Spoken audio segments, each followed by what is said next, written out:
Today, Monday, November 23rd, 2020. The time is 6:30. We have one item on the agenda today. Councilor Landers is in chambers as well as myself, and Doucette is absent for the time being. Well, not anymore. Thank you, Councilor Doucette. It's almost like seems like an old No worries. chair. It is an old funeral home, I think it is. Like I said, we have one item on the agenda.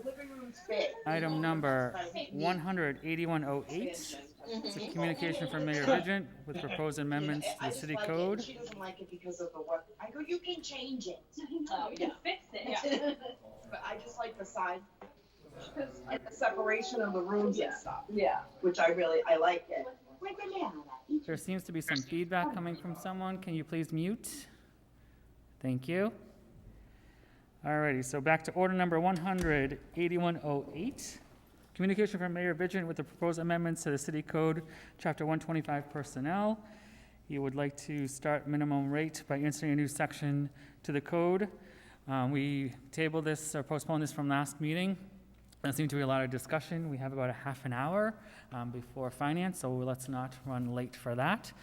So I will open it up to first committee members to see what their input is regarding any verbiage changes and their thoughts on the order number. So Councilor Doucette, let's start with you, please. Thank you very much, Chairman Dumas. It seems that, based upon the prior conversations, there's some wording changes that might need to be done to just address the concerns that were brought up by myself and some of the other councilors. First is in section 1C, it says the mayor is authorized to any two steps in the salary schedule established under this chapter at time of hiring or during employment. I would like to see the or during employment striked out so that it is only available upon hiring, and then any other waiver shall require approval of the city council, which would be the following sentence, the last sentence in section C, be reworded to what I just said, basically any other waiver and then of more than two steps be striked out. So the idea basically is he has the right to do up to two steps. More than that, different than that, has to come to the city council for approval. We still end up supervising what needs to get done. In 2.4, similar change. Additional week of annual vacation, which may be made effective at time of employment, instead of at any time, so strike out the any. And then upon granting additional time shall accrue a prorate basis. Then the last sentence, include other, so it's any other increase in annual vacation time, strike above 1 week, shall require approval of the city council. Again, he has the right, just needs to be supervised by the council. So that's kind of where I see things going. Leave it to the rest of the committee to weigh in their views. Well, Mr. Chairman. Yes, Councilor Landers. Yeah, I think we can have a little discussion on this. The first part, first of all, we got to keep in mind, the mayor is the CEO of the city. You know, big job, probably doesn't get paid enough money, but he's the CEO of the city. He probably, citywide, he probably has over 1,200 employees. School department probably has 700. And as a chairman, he does get involved with the school department somewhat, and then 500 non-school. I've said it on the floor a couple times. I hate it when we hire someone and they don't stay, I don't know what a good length of time is, but certainly a year or two is not long enough for me, because I don't care what the job is, and you might be a professional. You come in a city like Marlborough, it takes you a year to get to kind of know the city and the job. And then the second year, you're quite involved with it, you understand it. So, and then your third and fourth year, you really, you know, probably making the best decisions because you know what it's all about. So as chief executive, if he knows something that we might not know on a daily situation, you know, he might want to give a couple step raises to an incentive to maybe keep someone. You know, sometimes, you know, you get an employee that you can tell they're a little restless, and you hear rumors that they're looking at, it used to be in the old days, the ads in the Sunday paper. Now it's all online, or the different, you know, city municipal associations, you know. So I have no problem letting the mayor, you know, waive the 2 steps to keep this person. Now, you might say, ordinarily, I'd probably say only when the contract starts or the contract is renewed, you know? But some of these appointments that we make, that the mayor recommends, you know, they're 3 or 5 years.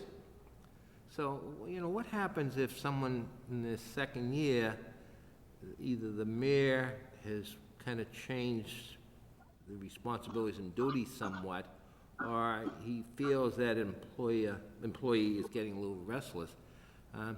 I think he ought to have the option to increase the 2 steps. Now, I don't feel that strong about the rest of that section on the vacation. I guess when you come in, that should be a topic in your interview, because I think we've mentioned on the floor, you know, if someone's coming from another city or town, and they've been in that city or town a few years, you know, they might have 3 to 4 weeks vacation. So you can't, I mean, I'm talking people that are professionals, and, you know, they're into, you know, they're a decision maker, that you can't expect them to come into a Marlborough and only get a couple weeks vacation. It just, you know, you don't want to do that. I guess, I think at the time, the mayor, the Human Resource Department, or who find the other city solicitor who writes the final contract, I guess someone told me last week, you don't have contracts. In the school department, we had contracts. That wasn't a bad idea. So I think of the salary piece, Mr. Chair, I want to give the mayor the authority to waive the 2 steps. And they can't wait until the end of that 3-year appointment or something like that, because whatever reason that the chief executive of the city wants to, you know, increase, you want him to be able to do it, either to keep the person, or whatever reason, or he just feels it's deserving. So I guess I could go on, but that's basically how I feel. So the salary piece, yes. Vacation, maybe when the contract is renewed. They should have settled it when they were hired, but when the contract is being renewed or reappointed, that's when you could take a look at increasing the number of weeks for vacation. Okay, That's all. okay. I will open it up to other council members. Councilor Perlman. Thank you, Mr. Chair, and I want to appreciate the comments of my fellow councilors. I am a little bit concerned about the ability to waive the steps, only because I feel like it might be used differently based on departments or different individuals. I think there isn't really an accountability mechanism for anyone who'd be able to do this role. So I wonder, you know, if it's just a check and balance between the 2 branches of government for us to know who's getting those salary increases and what the reasoning is. I know if the step was waived either when the person was already employed or on new hiring, I don't know in this current structure the languages that we would ever know that had been occurring. And I wonder if there's a better mechanism for us to demonstrate why a person would be getting the 2-step increase. I have less of an issue with the vacation personally, but I feel like the salary, I think, would be something that I would want the council to have the ability to weigh in on. or at least be informed about. So I don't know if someone could clarify in the current structure if we would even be notified whether someone's salary had increased. So I believe as of right now, the mayor needs to come down and ask for approval for any step increase. So this will just allow him to do it whenever he wants to any person that will be hired or currently employed. So is there any other discussion? Go to Councilor Irish. Oh, thank you, Mr. Chair. You're welcome. I know it was discussed at length about having a sunset clause in there as well. I certainly would feel comfortable with that. I also believe that what Council Landers has mentioned, to get these skilled workers and personnel into these departments, it can be quite challenging, and with pay scales, I think this gives the mayor that ability to be able to get wonderful employees into the city of Marlborough. I do support the sunset clause. The vacationing time, for vacation time, going on what Council Landers said earlier during the public hearing, I would support too if they did some kind of a study on thinking about increasing that across the board for the employees. But that might be for a later time, but I do support this if it had a sunset clause. Thank you, Mr. Chair. Thank you. Mr. President. Thank you, Mr. Chair. So sticking with the 10C, or the salary change, I have no issues with allowing the mayor to waive 2 steps on the salary schedule at the time of hire, right? The reason being, it provides the mayor with the ability to adjust the salary in a timely manner should negotiations for hiring be pretty close. The dollar amount of a 2-step increase, I know I'll get challenged, is relatively small, and the 2-step process usually takes about a year to accomplish, because usually it's a 6-month step and then 6 months later. So it's really, if you look at the salary schedules for the employees, it's really not a big dollar amount burden. Now, anything above 2 steps, I agree, requires council approval, and I support that. So I would recommend, as Councilor Doucette mentioned, to delete the words "or during employment" in that 4th line. The reason being, individuals that are hired acknowledge the salary at the time of employment, and then adjusting the salary schedule during employment has the potential for abuse. And I would,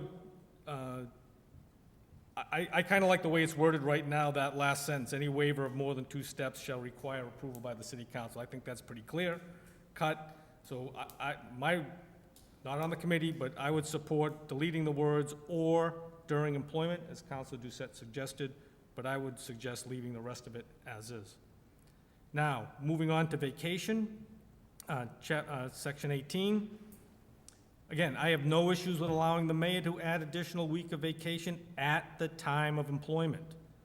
The reason being, when hiring an individual that have been in workplaces for many years and have acquired numerous weeks of vacation, starting at 2 weeks vacation, you're not going to get a senior person to come. I mean, they've worked too hard to get that. So having, again, from my experience in the private sector, it's common practice to hire them with additional vacation time.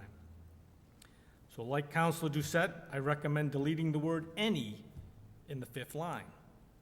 The reason is this can be interpreted to mean the mayor can add a week of vacation to anyone at any time.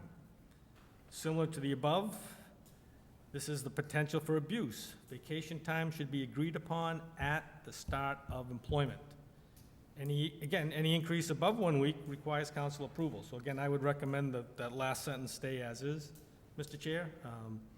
But just to recap, the changes I would make to the order in the first part for salary is delete "or during employment," and then for vacation, eliminate the word "any," leave the rest as is. I think that again gives the mayor a little bit of flexibility. I emphasize little, and the council still keeps control. I mean, if he wants more, he's willing to come down and ask for it.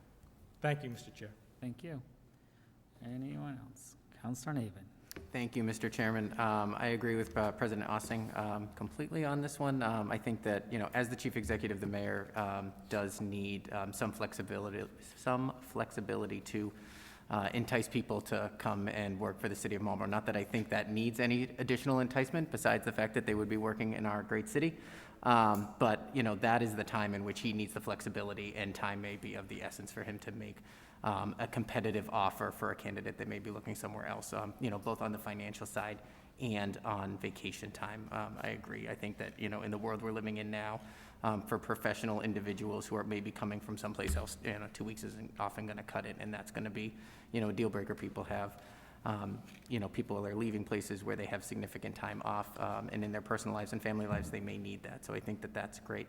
I know Councilor Landers had mentioned, we want to stay competitive and keep our employees, and I would just say that I agree with that. And, if the mayor, whether it's, this mayor or a future mayor, senses that that is coming to a head, it could come to the council, and we would certainly work with them. Our employees are obviously excellent, and we want to keep them. So I think we would be able to do that quickly enough to make that happen. So I agree with that. Thank you very much. Councilor Landers. Mr. Chair, just one more question. When a employee is up for reappointment, is that a time that the mayor could add a step or two or increase the vacation? I mean, a lot of our appointments, some are 3 years, some are 5 years. So if at the end of 3 years and the mayor is still, happy with that particular person, does he have the authority at that point to, say the individuals at step 3 or 4, all of a sudden, could he jump them up to step 7, say, which is the max? Could he increase that 1 week's vacation?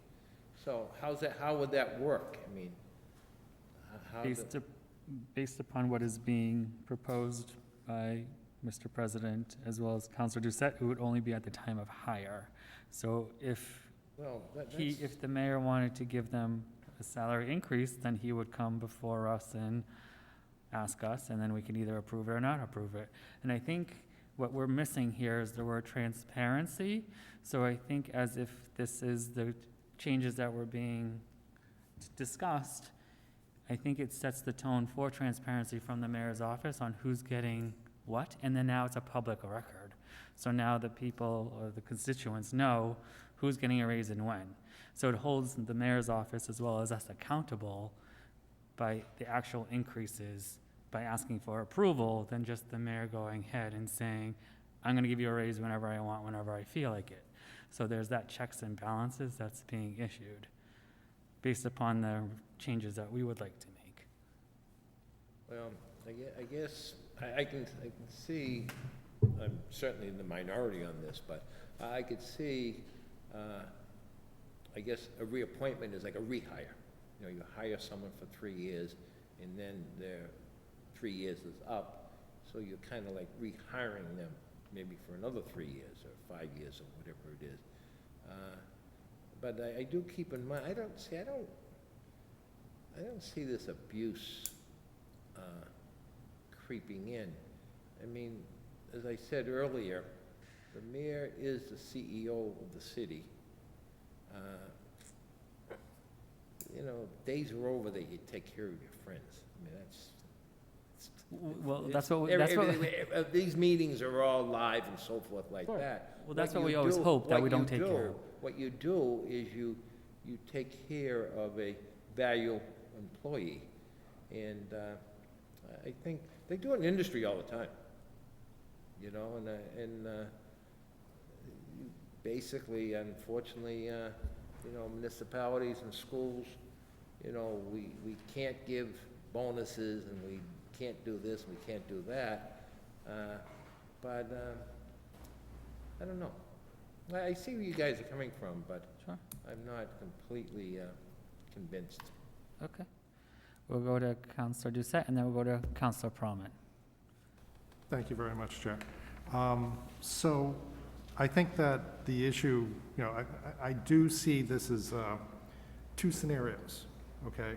One is the original hire, and we seem to be in general consensus that, yeah, this is a good thing for original hire, okay?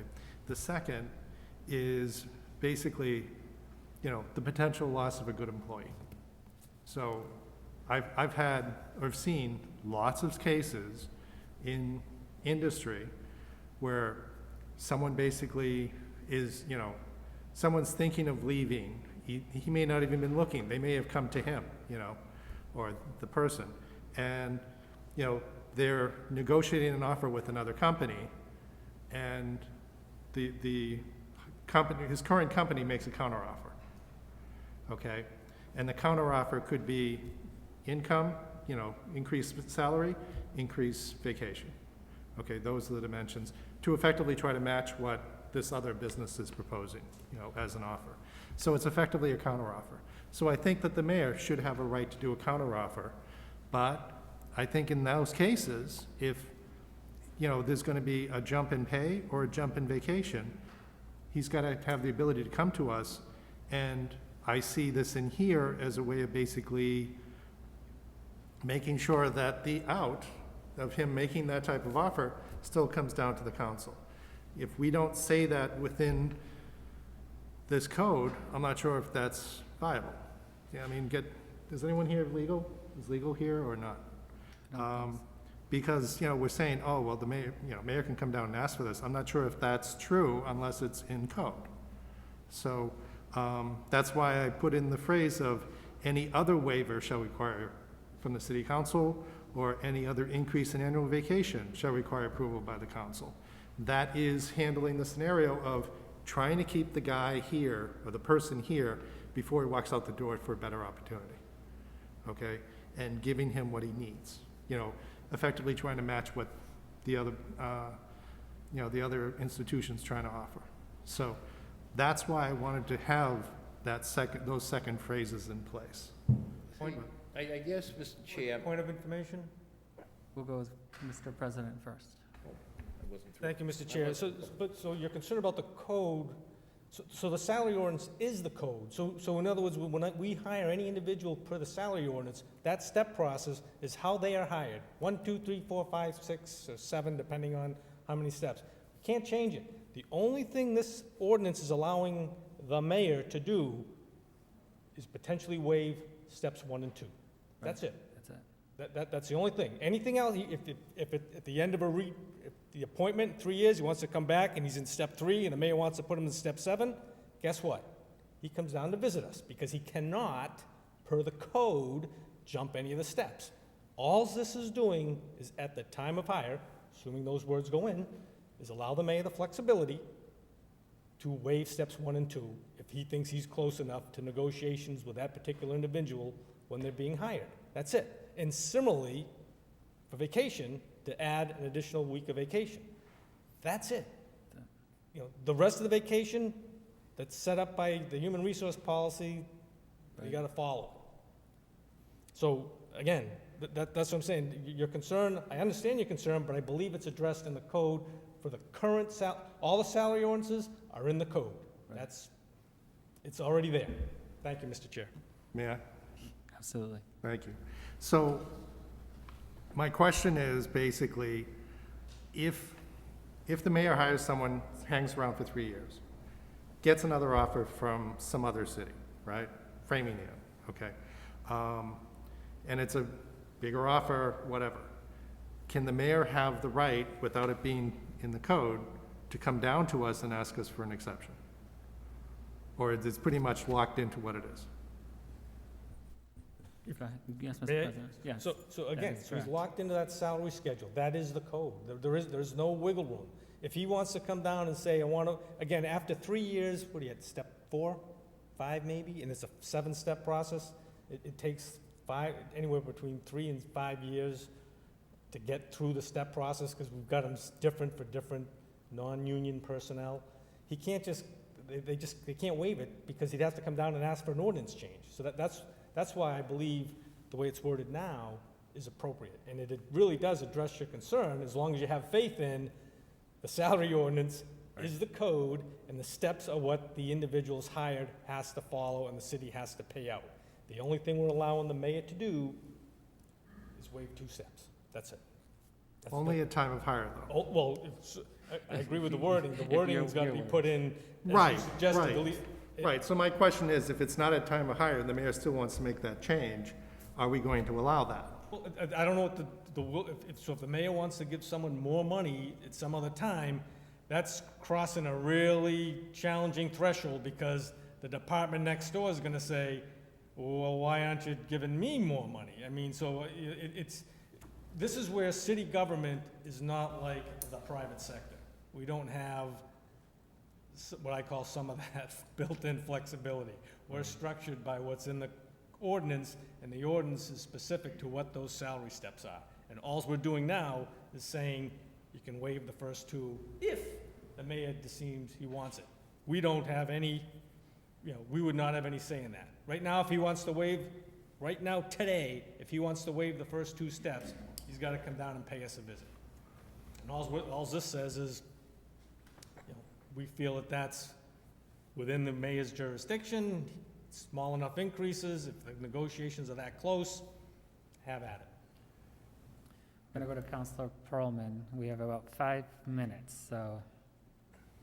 Thank you, Mr. Chair. I will keep it brief. I just want to offer some other thoughts to the council. And, I have less problem with the time of employment versus the issue of kind of while they're already hired. But some of the things I'm thinking about, in terms of the accountability and transparency that you mentioned, Chair Dumas, I feel like, I think you mentioned this in the last meeting, we wouldn't know whether those steps have been waived. And I think since it's taxpayer dollars, I would like to know when that has occurred. And so like some sort of reporting mechanism, or it also makes me think about, if we really have to waive the steps, are our salaries really competitive with other municipalities in the area? And maybe that's a larger discussion at a later point about how competitive we are, that we would need to waive the steps. I know it's not a huge monetary increase, but I do think as a counselor, I would like to know when it is being used.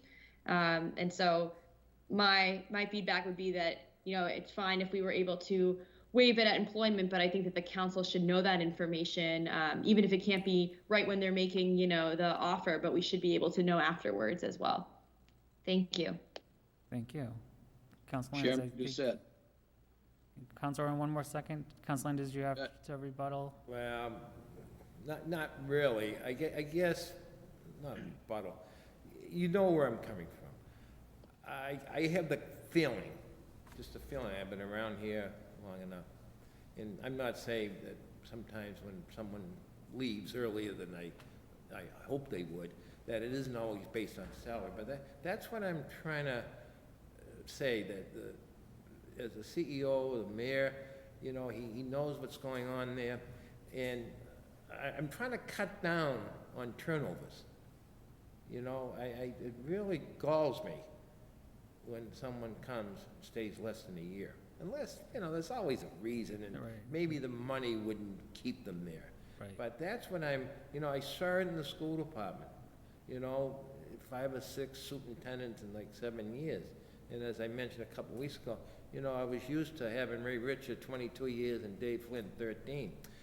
And those days are over, quite They honestly. are. But I just hate to see, Mr. Chair, so if the mayor is in a position to hold on to someone for at least that second term, I'd like to see that. The other thing is, I'm not saying that the mayor can give unlimited funds.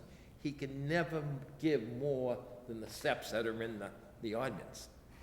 So it isn't that he can give a $10,000 raise. All he's saying that if this person come in at step 3, that he would have the option of, okay, soon after a year of performance, move him up to maximum. That's it. Okay. My time is up. Thank you. But Counselor- I'm not opposed. I probably will vote for it the way you guys are doing, because I think we got to do something, but Okay. I just thought I'd Thank make my you. feeling. Counselor Oro, correct? Do you have a question? Yes, thank you, Chairperson Dumas. I would have to say the first item that's concerning is what Councilor Perlman just mentioned, is that the reporting. And the reason I wanted to bring that up is that we as councilors should know if there's some inequities out there, or some need for a salary survey. I believe salary surveys should be done more often than they are, and not just in Marlborough, but throughout government.